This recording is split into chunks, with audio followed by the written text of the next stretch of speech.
Hello all ஒரு ரூ. 100க்கு திங்ஸ் வாங்க போனால் ரூ. 2000க்கு செலவு பண்ணிட்டு இருந்தேன். அந்த கதையை தான் இப்போ பார்த்துட்ருக்கீங்க. கொஞ்சம் பேபிக்கு தேவையான ஸ்நாக்ஸு, அதுக்கப்புறம் நெசசரியாக வாங்க போனது அவனுக்கு இந்த பாசிப்பயிறு வாங்கணும், பருப்பு, அதுக்கப்புறம் பொடி அந்த மாதிரி ஐட்டம்ஸ் தான் வாங்க போயிருந்தேன். சரி இது எடுக்கலாமா இது எடுக்கலாமா பில்லு வந்தப்போ நானே ஷாக் ஆகிட்டேன். ₹800 கிட்ட ஆயிடுச்சு.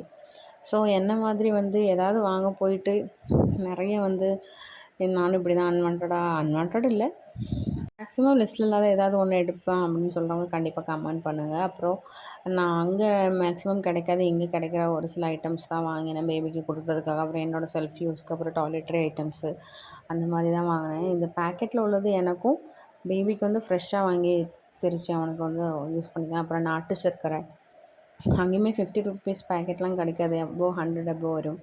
அப்புறம் அந்த டேட்ஸை ட்ரை பண்ணி பார்க்கலான்னு வாங்கினேன். அப்புறம் கீ, அதுக்கப்புறம் கொஞ்சம் ஃப்ரூட்ஸ் எல்லாம் வாங்க வேண்டியிருந்துச்சு. அப்புறம் அங்கே வந்துட்டு ஃப்ரோசன் பன்னீருமே இந்த சின்ன பேக் கிடைக்காது. ஸோ அதனால் இங்கே தான் வந்து இதெல்லாம் ட்ரை பண்ணி இது பண்ண முடியாதனால அப்புறம் கொஞ்சம் வாட்டர்மெலன் கட் பண்ணி ஆல்ரெடி கொஞ்சம் சாப்பிட்டாச்சு. அப்புறம் மஷ்ரூம், அப்புறம் ரொம்ப ஸ்பெஷல் நாட்டுக்கோழி முட்டை. ஸோ இதெல்லாம் தான் வாங்கியிருந்தேன். இது இன்னொரு வீடியோவில் பார்க்கலாம். டாட்டா.